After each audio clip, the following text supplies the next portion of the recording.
He is revered all over the world in very big ways. You know, I've seen people from Greece especially in tears at the sight of this house because of the ways in which they've grown up understanding his importance. It's a warm feeling, I suppose. It's a feeling of thinking of Byron and seeing all these items that meant so much to him. So it was probably when I was 8-9 years old. We visited Messolongi. We ended up at a small square, and there was this peculiar statue of a person, of a man. And then when I asked my dad who was that guy, he told me that it was Lord Byron. That name sounded not Greek. That was the first time I got to know Lord Byron. Byron supported Greece in delivering its freedom, in giving it its national liberation, a kind of role that you cannot forget as a Greek in terms of what he did for the young Greek nation.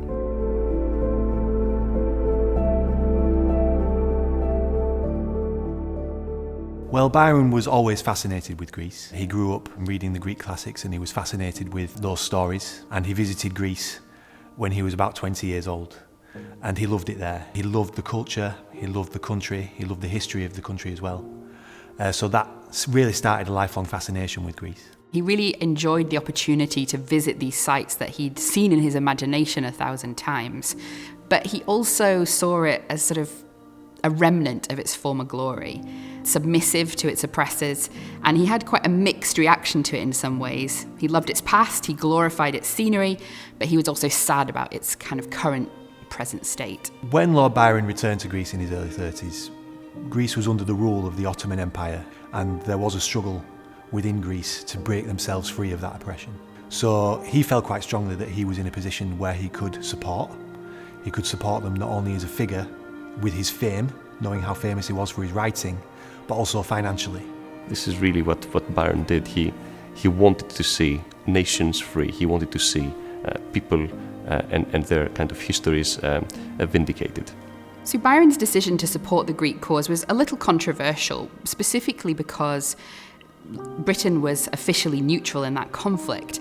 He was a symbol more than anything else, but that doesn't mean he wasn't actively engaged, particularly in mediating between the several rival factions that were operating at the time. He was getting all sorts of funds and support from England, and he was trying to provide it to Greek warlords at the time to fight. Lord Byron is central in our discussion when we discuss about the Greek independence war with our pupils in the Greek School of Nottingham.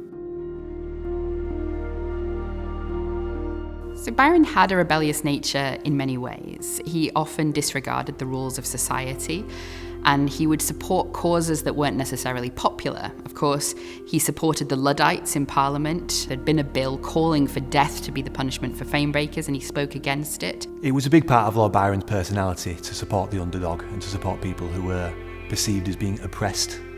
That was clearly manifest in why he wanted to go and support the Greeks, but he always had a strong sense of what he felt was right. I mean, Byron is definitely a hero of mine, and the reason why he's a hero of mine is because of that support of the underdog. It's because of that strive for justice in different ways.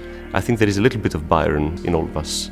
What is your Byronic moment? Like, when will you do something that, nobody would expect in terms of fighting someone's struggle? After Lord Byron had been in Greece for several months, he caught a fever, and that's eventually how he died. He was only 36 years old, and he really was at the peak of his fame across Europe for his writing, as well as the fact that he'd gone to Greece to support their struggle. I think the fact that he died in Greece allowed for him to remain a hero, somebody whose future actions are only imaginary in many ways. In some ways, his death created a unity that he hadn't been able to produce throughout his life. So the friendship agreement between Vorenus and Nottingham is all about sharing information. It can allow for better understanding for the Greek people of who Byron actually was. And it can also help the British people understand what Byron was from a Greek perspective. So this connection between Nottingham and Greece is quite important because it ties together parts of his life, parts of his legacy as well, and it allows these different views and different visions and different understandings of Byron to come together and to create a more nuanced picture of him. He's a man whose words and whose deeds are continually revisited and reinterpreted. His words are still used today. His words were used by Frederick Douglass, for example, in supporting the abolition of the transatlantic slave trade. So his words are always being used and reinvented and applied to causes today that people imagine that he would support. If I could speak to Byron today, I would try to steal a little bit of his brilliance.